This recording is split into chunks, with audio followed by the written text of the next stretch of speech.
খাসকামার পূর্বপাড়া আয়োজিত ঐতিহ্যবাহী football tournament senior বনাম জুনিয়র 2025 দেভাটা সাতক্ষীরা 2-0 গোলে সিনিয়রদের পরাজিত করে জয়লাভ করে জুনিয়র গ্রুপ এবং সেই জয়ের দিনটাকে স্মরণীয় করে রাখার জন্য তারা কেক কেটে এই দিনটি উদযাপন করলো এবং তাদের এই অনুষ্ঠানে অতিথি হতে পেরে আমার নিজেকে খুব ভালো লাগছিল যে অনেক বছর পর এলাকার ছোট ভাইদের সাথে এমন সুন্দর একটা সময় পার করলাম। সত্যি অসাধারণ, চমৎকার, খুব ভালো সময় ছিল, ভালো লাগার বিষয় ছিল।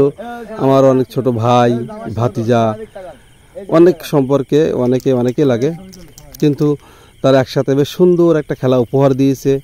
কারণ জুনিয়র টিম যদি সিনিয়রদের পরাজিত করার জন্য কত পরিশ্রম, কত কষ্ট, কত মেহনত তারা করেছে, তা সে আমরা মাঠে যারা ছিলাম তা আমরা সবাই জানি এবং যার কারণে তাদের এই আনন্দ, তাদের এই উল্লাস আমাদের কাছে খুবই ভালো লাগছে এবং আজকের এই দিনটাকে তারা স্মরণীয় রাখার জন্য কেক কেটে আজকের এই দিনটা তারা পালন করছে, উদযাপন করছে এবং আমিও তাদের সাথে শরিক হয়েছি তাদের আমন্ত্রিত অতিথি হিসাবে এবং তাদের সদস্য যারা আছে আমি চেষ্টা করছি সবাইকে খাওয়ানোর জন্য, সবাইকে খুশি করার জন্য, তাদেরকে উৎসাহ দেওয়ার জন্য এবং তারাও আমাকে কেক খাওয়াইছে।